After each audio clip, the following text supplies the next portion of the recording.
जी हाँ मित्रों, तो आज है 2 मार्च बुधवार, यानी यूपीएससी प्रीलिम्स को 3 महीने और 5 दिन बाकी हैं। 2 डेज करंट अफेयर, मतलब 2 दिन के करंट अफेयर साथ में देख रहे हैं हम लोग। ट्यूसडे और वेनसडे 2 दिन में जाने लायक क्या था। इकोनॉमी के कुछ समाचार थे, वो सबसे पहले देखते हैं। सेबी में नए महिला चीफ।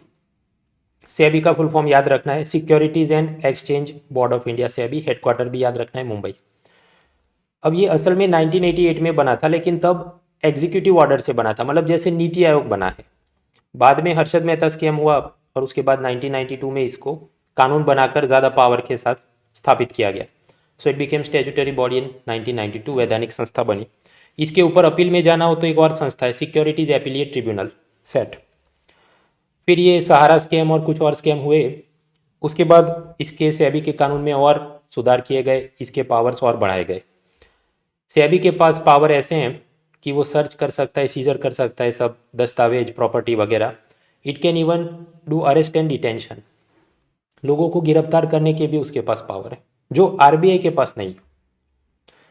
सेबी के काम क्या हैं वो भी याद रखने हैं। इवन फॉर मेंस पेपर 2, जहाँ पर ये स्टैट्यूटरी बॉडी, रेगुलेटरी बॉडी ऐसा अपने यूपीएससी एग्जाम में है। पहला तो सेबी काम करता है, it regulates the process, bond, share, IPO, exchange traded fund, rights and invites. वो एक टाइप का म्यूचुअल फंड जैसा आप सोच सकते हैं। आप पैसा देंगे, रियल एस्टेट, इंफ्रास्ट्रक्चर वगैरह में इन्वेस्ट होगा। ये अलग अलग इंस्ट्रूमेंट जो कि सिक्योरिटीज़ कॉन्ट्रैक्ट रेगुलेशन एक्ट के हिसाब से जारी किए जाते हैं, उसको इशू करने की जो पूरी प्रक्रिया है, इसको ये रेगुलेट करता है। दूसरा, इट रेगुलेट्स प्लेसेस, जैसे डिपॉजिटरीज। मतलब आपके पास ये शेयर्स और बॉन्ड्स एक ज़माने में पेपर में रहते थे, कागज़ में। लेकिन अब ये वाली चीज़ एक स्पेशल डिपॉजिटरी, तिजोरी में रखी जाती है और उसके सामने आपको अपने डीमेट अकाउंट में उसका डीमटेरियलाइज्ड फॉर्म, यानी डिजिटल फॉर्म में वो शेयर्स और बॉन्ड आपकी अकाउंट में दिखते हैं। तो वो जो कागजी शेयर बॉन्ड पड़े हैं किधर, डिपॉजिटरी में, इसको रेगुलेट कौन करता है? सेबी। ऐसी दो बड़ी है, एक एनएसडीएल एंड सीडीएसएल, दो संस्थाएं हैं depositories. Then stock exchanges. Stock exchange वो जगह है जहाँ पर शेयर्स की सेकेंडरी मार्केट में खरीद बिक्री जो हो रही है।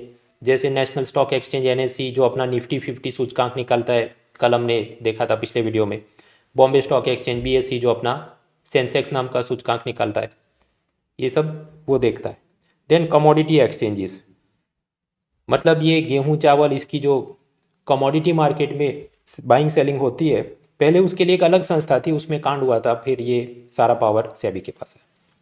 सेबी का तीसरा काम है, it regulates persons, individual investor, qualified institutional buyer, जैसे म्यूचुअल फंड वगैरह, फॉरेन पोर्टफोलियो इन्वेस्टर्स, जो कि किसी एक भारतीय कंपनी में 1%, 2%, अप टू 10% शेयर होल्डिंग खरीदते हो। फिर ये share broker, fund manager, public limited companies, जो कि अपने share bond public at large, जन सामान्य को बेचने के लिए अपना आईपीओ निकाल रही है वगैरह।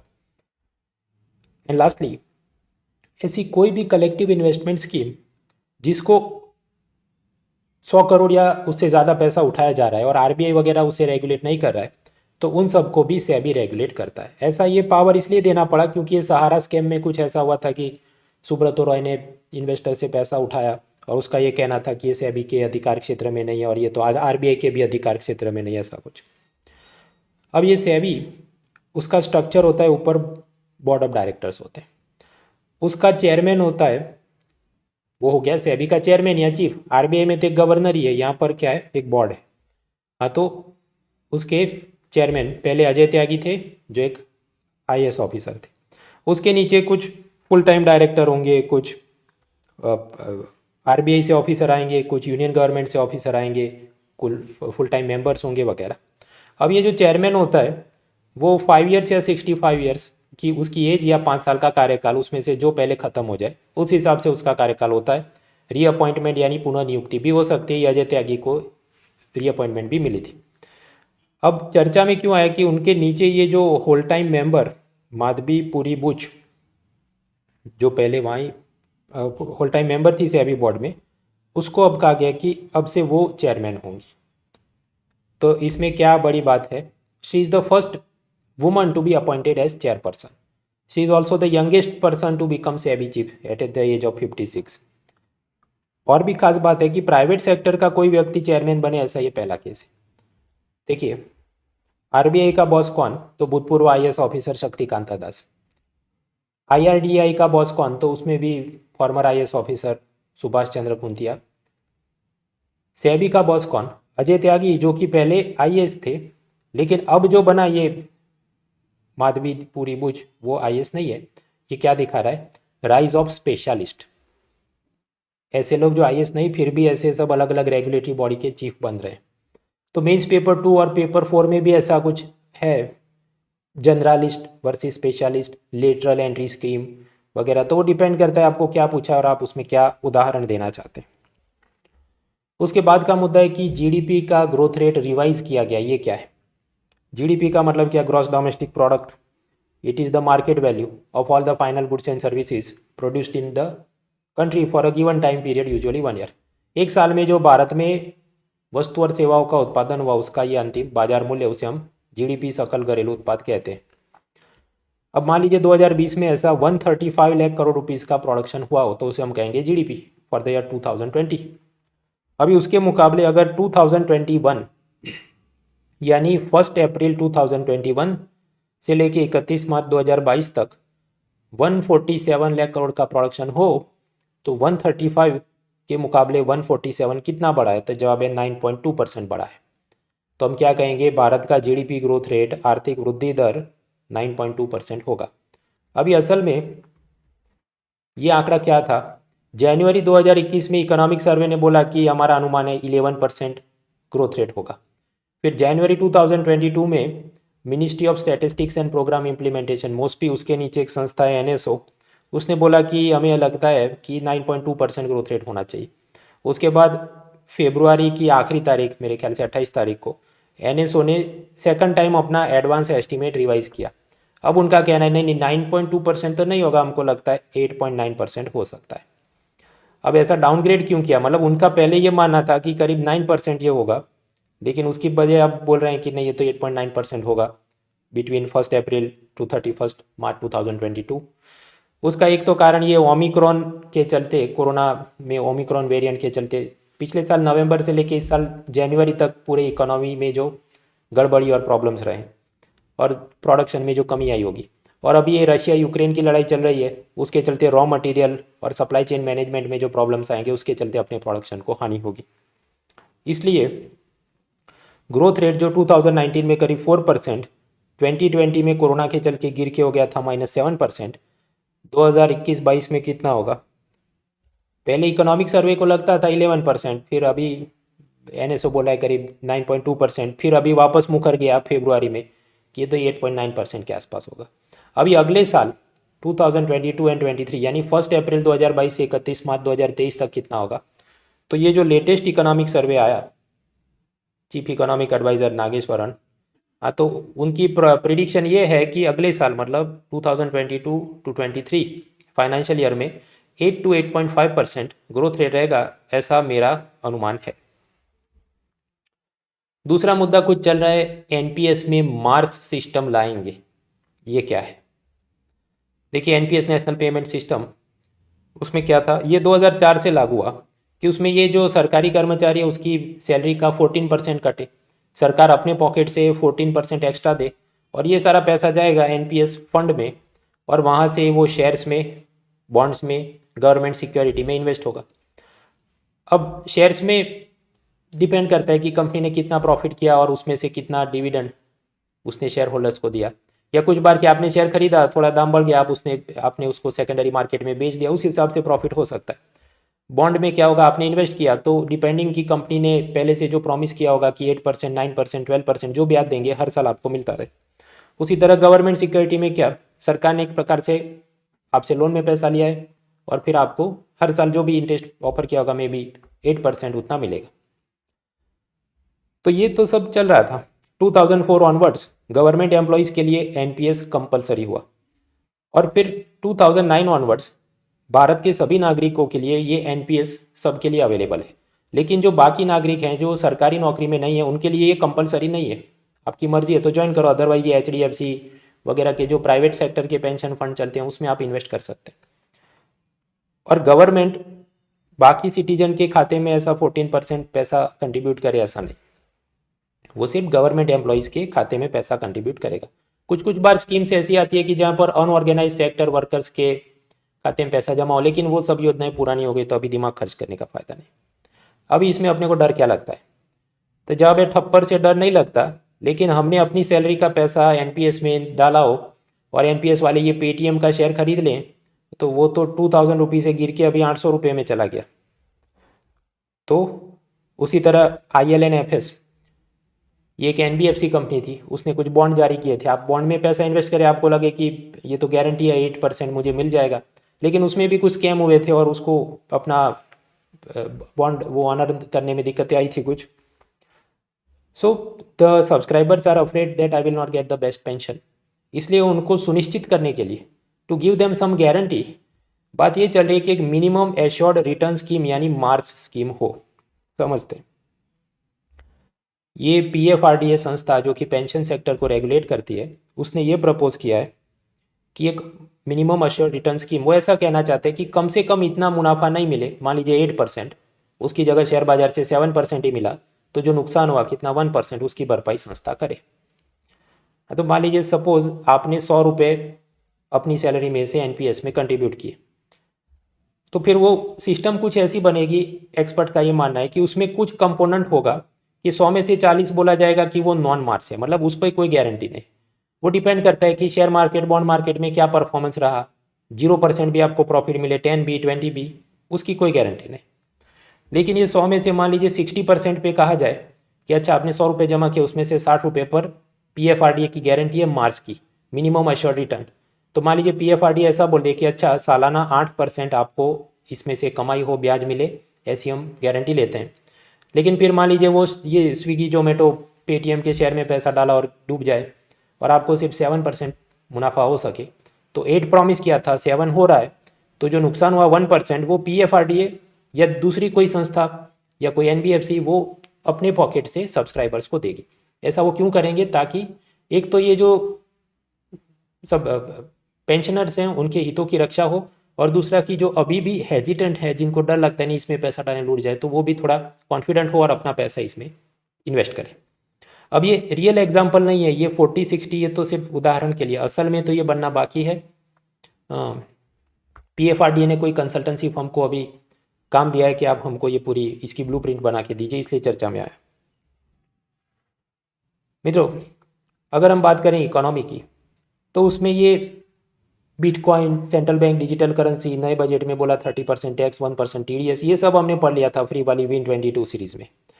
फिर RBI की मॉनेटरी पॉलिसी, CRR SLR वगैरह में क्या रहा ट्रेंड पूरे साल, वो भी हमने 17 फरवरी free lecture series Win22 series में देख लिया। अभी उसके बाद 8 मार्च मंगलवार को मैं इस सीरीज़ में नेक्स्ट फ्री लेक्चर करने वाला हूँ, जो भी 1-1.5 घंटे का, कि बैंक एंड NBFC में क्या डेवलपमेंट थे, burning issues in the banking sector, ये बैड बैंक बनाया, इंसॉल्वेंसी बैंक्रप्सी कोड, नया इकोनॉमिक सर्वे बोलता है क्रॉस बॉर्डर इंसॉल्वेंसी का कुछ करेंगे, बजट में भी बात की गई। फिर शेयर मार्केट में क्या रहा, नया इकोनॉमिक सर्वे कुछ बोलता है कि ढेर सारे IPO लॉन्च करे गए और हिस्टोरिक मोबिलाइजेशन ऑफ फंड्स। फिर ये इंश्योरेंस, पेंशन, फाइनेंशियल इंक्लूजन में माहौल क्या था। तो ये सब चीज़ येलो कलर में जो मैंने लिखी, उसको कवर करने के लिए मंगलवार को मैं एक लेक्चर लेने वाला हूँ। वैसे कोई बहुत ज़्यादा माल है नहीं इसमें, क्योंकि समझिए पिछले साल Win21 सीरीज़ में मैंने करीब सितंबर अक्टूबर 2021 तक के तो करंट अफेयर्स हमने कवर कर लिए थे। तो अभी उसके बाद सोचो अक्टूबर, नवंबर, दिसंबर, जनवरी, फरवरी और ये मार्च, तो क्या ही नए डेवलपमेंट आए थे इकोनॉमी में। ज़्यादातर तो कोरोना के चलते कुछ ना कुछ प्रॉब्लम्स ही रहे। हाँ, तो मनी बैंकिंग, फाइनेंस, इंश्योरेंस का ये पिलर 1 खत्म होगा। उसके बाद बजट। अब बजट भी पूरा जो पढ़ना था वो तो यूट्यूब पे हमने पढ़ लिया। मुद्दे पढ़ने लायक मतलब जो परीक्षा में याद करने में भी 40-50 बुलेट पॉइंट्स या उससे भी कम।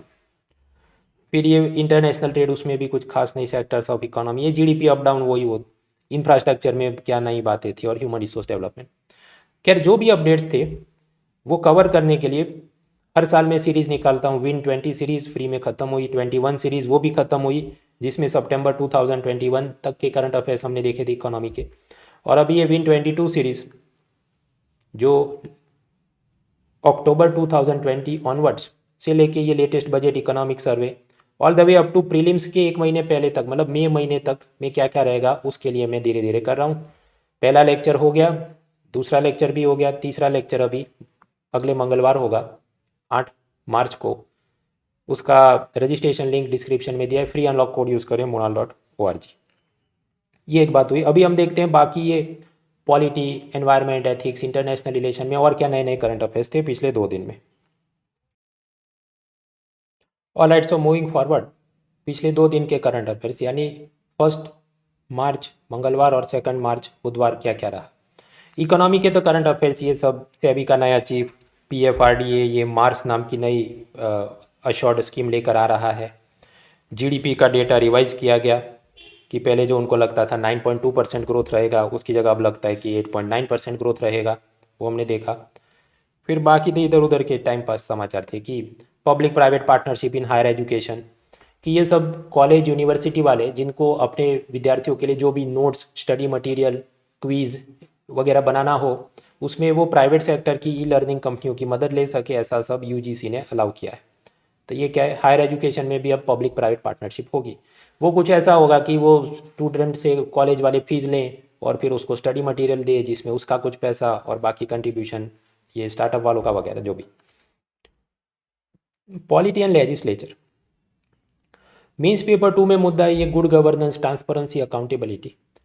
तो मित्रों, ये केरला और राजस्थान में विधानसभा की कार्रवाई का लाइव जीवन प्रसारण टीवी और यूट्यूब वगैरह पर है, ताकि वहाँ पर पारदर्शिता और जवाब दे कि क्या मेरे विधायक कर रहे हैं, वहाँ पर सवाल जवाब हमें पता चले। गुजरात विधानसभा में ऐसा नहीं किया जाता। हालांकि गुजरात हाईकोर्ट में ऐसा है कि वो अपनी लाइव प्रोसीडिंग यूट्यूब पे डालते हैं, लेकिन गुजरात विधानसभा में ऐसा नहीं है। वो बाद में रिकॉर्डेड टीवी प्रोग्राम में क्लिप्स डाली जाए। तो कुछ मांग और विरोध चल रही ऑपोजिशन द्वारा कि सब कुछ दिखाइए अब लाइव में कि क्या हो रहा है विधानसभा में। दूसरा मुद्दा है environment pollution. Inter governmental panel on climate change, IPCC full form याद रखना है। ये अपने रिपोर्ट निकालते हैं कि ये जलवायु परिवर्तन, ग्लोबल वार्मिंग, क्लाइमेट चेंज से क्या खतरे हैं। सबसे पहला रिपोर्ट निकाला था 1990 में, फिर 95, 2001, 2007, 2015, तो मतलब 5 बार निकाला। अभी 6ठी बार निकाला, वो 2021 में एक पार्ट निकाला था, 2022 में दूसरा पार्ट निकाला, ऐसा सब चल रहा है। तो ये जो 6th असेसमेंट रिपोर्ट आया उसकी कुछ चर्चा थी। वैसे इसमें कुछ नया नहीं कहा, वही सब पुरानी बातें कि अपने को डर है क्लाइमेट चेंज से। नए बातें उसमें कुछ थोड़ी बहुत हो तो वो क्या, मलेरिया, मच्छर हैं वो एक हद से ज़्यादा तापमान बढ़ जाए तो जिंदा नहीं रह सकते। तो अगर प्लेन रीजन में, मैदानी प्रदेश में बहुत ज़्यादा गर्मी बढ़ जाए तो वो धीरे धीरे कहाँ जाएंगे, हिमालय की ओर, की वहाँ थोड़ी हमें सर्दी और नमी मिल जाए। तो हिमालयन रीजन में डेंगू मलेरिया के जोखिम बढ़ेंगे क्लाइमेट चेंज के चलते। मुंबई में फ्लड्स, बाढ़ की समस्या बढ़ जाएगी। अहमदाबाद अर्बन हीट आइलैंड बन जाएगा, शहरी टापू की जहाँ बहुत ज़्यादा गर्मी हो। वैसे तो वो लैंड लॉक विस्तार है, लेकिन ये पूरा दिन जो एयर कंडीशनर वगैरह चलते रहें और पेड़ पौधे काटे जाएं, जिसके चलते अर्बन हीट आइलैंड की प्रॉब्लम। मेरे ख्याल से मेंस में भी एक बार यूपीएससी मेंस पेपर 1 में ऐसा कुछ पूछा था। हाँ, तो रिपोर्ट का सजेशन है कि piecemeal and incremental responses will not work, you have to become more serious, Ganga नदी में पानी कम हो जाएगा वगैरह वगैरह बातें। खैर वो तो था ही। अपने को एमसीक्यू में जानने लायक एक चीज़ है, wet bulb and dry bulb, ये क्या है। ड्राई बल्ब थर्मोमीटर मतलब ये जो नॉर्मल हमने टेम्परेचर नापा। वेट बल्ब थर्मोमीटर का मतलब क्या, उसका ये जो नीचे का भाग है उसे मर्क्यूरी, पारा जो भी, उस पर एक कपड़ा लपेट दिया जाए या रुई लपेट दिया जाए और फिर उसको पानी में भिगो दिया जाए। तो जो हम टेम्परेचर कैप्चर करेंगे उसको कहा जाए वेट बल्ब टेम्परेचर। नमी से भिगोया हुए रुई में लिपटा हुआ थर्मोमीटर, उसका टेम्परेचर। तो हमको याद ये रखना है कि अगर ये wet bulb temperature 31 degree Celsius दिखा दे तो इंसान के लिए बहुत मुश्किल हो जाती है रहने में, because it shows that temperature has increased and humidity also increased. अब उसके ऊपर और बढ़ जाए कि वो 35 डिग्री हो जाए तो कहा जाता है कि 6 घंटे में आदमी मर जाएगा, if wet bulb temperature is 35 degree Celsius. अभी इंडिया में वेट बल्ब टेम्परेचर 31 के आसपास रहता है, लेकिन ये क्लाइमेट चेंज, ग्लोबल वार्मिंग को रोका नहीं तो ये और बढ़ सकता है, जो कि असल में हमारे लिए मौत समान हो जाएगा। फिर बायोडाइवर्सिटी में हॉर्नबिल्स, हॉर्नबिल ये जो ऐसा पक्षी होता है और वो जो लकड़ी होती है पेड़ की उसमें वो उसको अपने ये बीक चोंच से वो तोड़ तोड़ के अपना जो काम करता है। तो इसका काफ़ी महत्व है। कहा जाता है ये एक फलाहारी है, वो फ्रूट्स खाता है और फिर उसकी मदद से जितने फ्रूट खाएगा तो बीज है यहाँ वहाँ गिराते रहेगा, जिसके चलते ट्री प्लांटेशन में मदद मिलती है। इसके भी अलग अलग प्रकार होते हैं, great hornbill, Indian grey hornbill, ये ग्रे कलर वाला जो गुजरात में पाया जाता है। चर्चा में इसलिए आया क्योंकि गिर जंगलों में ये 80 ईयर से ख़त्म हो गया था, तो कहीं बाहर से दूसरे जंगलों से लाकर उसको वहाँ पुनर्स्थापित किया जा रहा है, रिहेबिलिटेट किया जा रहा है। इसके अलावा हॉर्नबिल फेस्टिवल कौन से स्टेट में होता है हमको याद रखना है, नागालैंड स्टेट में हर साल मेरे ख्याल से दिसंबर में हॉर्नबिल फेस्टिवल ऐसा उत्सव समारोह मनाया जाता है। फिर ऑपरेशन गंगा क्या है? भारत सरकार ये यूक्रेन में फंसे भारतीय खासकर जो विद्यार्थी उसको वापस लाने के लिए जो कैंपेन करे उसको नाम दिया गया ऑपरेशन गंगा।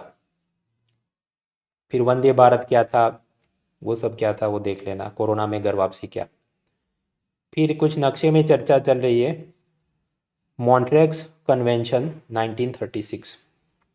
ये मॉन्ट्रेक्स कन्वेंशन ऐसा कहता है कि ये है ब्लैक सी, ये है काला समुद्र, मेडिटेरेनियन सी, भूमध्य सागर, इन दोनों के बीच ये जो स्ट्रेट हैं जल भूखंड या सामुद्र धुनी, एक है बॉस्फोरस और दूसरा है डार्डेनेलिस या जो भी उसका प्रोनाउंसिएशन है, ये दोनों के अगर बंद कर दिए जाए तो कोई मेडिटेरेनियन सी से ब्लैक सी नहीं जा पाएगा और उधर से इधर नहीं आ पाएगा। तो ये कौन डिसाइड करेगा? जवाब है तुर्की।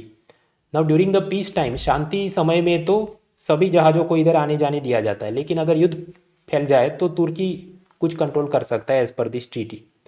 तो तुर्की ने ऐसा बोला कि अभी रशिया ने यूक्रेन पे जो हमला किया है उसके बाद रशियन वॉरशिप्स को हम ये दोनों स्टेट्स में से गुजरने नहीं देंगे, यानी रशिया के लिए ब्लैक सी से निकल के मेडिटेरेनियन सी तक अपनी नेवी पहुंचाना मुश्किल हो जाएगा।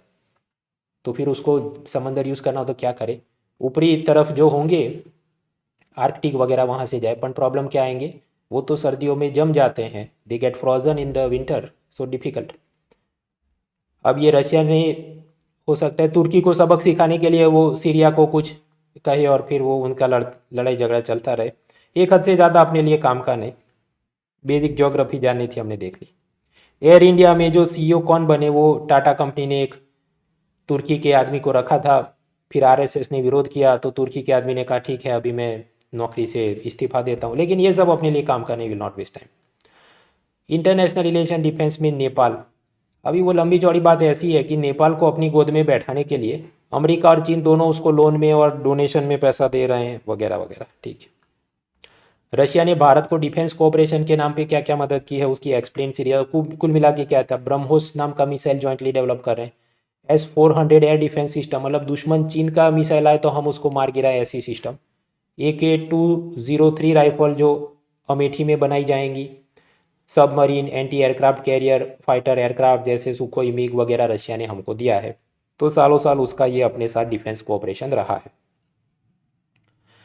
फिर कल कुछ सी राजा मोहन ने सब इंटरनेशनल रिलेशन पे लिखा था कि रशिया में पुतिन की क्या विजन है और वो चाहता है ये यूक्रेन और बेलारूस मेरे सैटेलाइट स्टेट बन जाए, गुलाम बन जाए वगैरह, लेकिन ठीक है कुछ बहुत ज़ोरदार चीज़ें नहीं जो हम पहले नहीं पढ़ चुके। फिर एक एक्सप्लेन सीरीज थी कि ये रशिया पर जो सैंक्शंस लगाए गए उसके चलते रशियन इकोनॉमी पर क्या असर, हाँ तो प्रतिबंध लगाए तो उसके चलते अमेरिकी डॉलर के सामने रशियन रूबल करेंसी गिर गई। तो पहले $1 76 में बिकता था, वो अभी करीब 111 हो गया।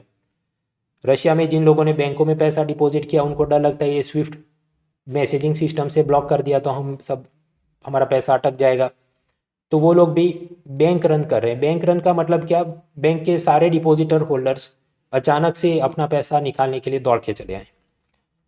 फिर क्योंकि इंपोर्ट एक्सपोर्ट पे जो बैन लगेंगे उसके चलते वस्तुओं की किल्लत, तो उस हिसाब से महंगाई बढ़े, ऑयल के प्राइस बढ़ रहे हैं क्योंकि ये यूरोप और अमेरिका देश ज़्यादा क्रूड ऑयल खरीद रहा है कि भविष्य में युद्ध हो तो अपने सब टैंक और फाइटर जेट में भरने के लिए चाहिए।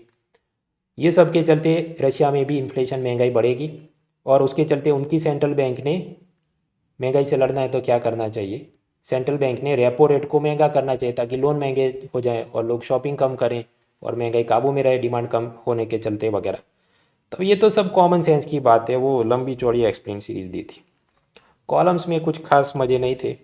हमने देखा था कैसे ये नेशनल पेंशन सिस्टम में गवर्नमेंट एम्प्लॉयज़ को जो पेंशन मिलता है वो डिपेंड करता है शेयर मार्केट बॉन्ड मार्केट में क्या परफॉर्मेंस रहा।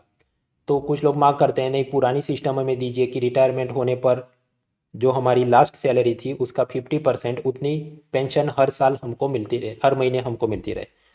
उत्तर प्रदेश में अखिलेश यादव कह रहे हैं हमारी सरकार बनेगी तो ऐसा करेंगे। राजस्थान में भी नए बजट में बोला गया ऐसा करेंगे। तो कॉलम में उसके खिलाफ आर्ग्यूमेंट दिए गए हैं कि राज्य सरकार ऐसा सब एम्प्लॉयज़ को पैसा देती रहे पेंशन का, उसके लिए 3-4 लाख करोड़ रुपए चाहिए जो उनकी कैपेसिटी नहीं है, and it will create problems for the future generation. Kerala में कुछ silver line high rail project चल रहा है, हाई स्पीड रेल प्रोजेक्ट, उसका विरोध होता है तो उसके फेवर अगेंस्ट आर्ग्यूमेंट चलते हैं, लेकिन वो लोकलाइज चीज़ें अपने लिए इतनी काम की नहीं, सिवाय कि आप केरला से हो और यूपीएससी इंटरव्यू में जा रहे हैं और अभी ये मुद्दा चल रहा है। आईपीसीसी रिपोर्ट आया तो स्वाभाविक है उस पर 500 जात के कॉलम लिखे जाएंगे। जो मेन चीज़ें थी हमने जान ली। फिर ये भारत के वैज्ञानिक होमी भाभा एटॉमिक एनर्जी के साथ जुड़े और विक्रम साराभाई जो स्पेस एक्सप्लोरेशन स्पेस टेक्नोलॉजी के साथ जुड़े। उनके जीवन पर एक रॉकेट बॉयज़ नाम की वेब सीरीज़ बनी है, लेकिन उसमें सब फैक्ट्स को मैनिपुलेट किया गया है वगैरह, उसकी एक पूरी कंट्रोवर्सी वाली कॉलम। वैसे उसमें से सब एथिकल डायमेंशन निकाल सकते हैं, लेकिन वो अलग से ऐसे और मुद्दे जमा हो तो मैं अलग से बनाऊंगा ताकि वो वीडियो के टाइटल में एथिक्स दिया जा सके, तो वो जो सर्च इंजन पे उसका फ़ायदा मिले और आपको भी भविष्य में वापस वापस देखना हो कुछ एक्सक्लूसिवली एथिक्स की प्लेलिस्ट, तो वो मैं बना सकूँ। इसलिए वो एथिक्स के मैं रोज़ निकालते रहता हूँ, लेकिन उसको मैं अलग बनाते रहता हूँ। फिर अच्छी खासे पॉइंट्स हो जाएंगे 20-30 मिनट के वीडियो के लिए, तब मैं उसका वीडियो बनाऊँगा। स्पोर्ट्स और बुक्स इन न्यूज़ है वो तो सब आप देख लेना। बुक्स में क्या था, तमिलनाडु के सीएम एम के स्टालिन की नई बुक आई है ऑटोबायोग्राफी वन अमॉन्ग अस, फिर death and some other news for GPSC Gujarat exam. तो ये था आज का न्यूज़पेपर। अब मैं 2-2 3-3 दिन पे करंट अफेयर्स बनाता हूँ। तो आज वेनसडे बनाया तो अभी थर्सडे नहीं फ्राइडे को बनाऊंगा, like that will go on. So see you accordingly.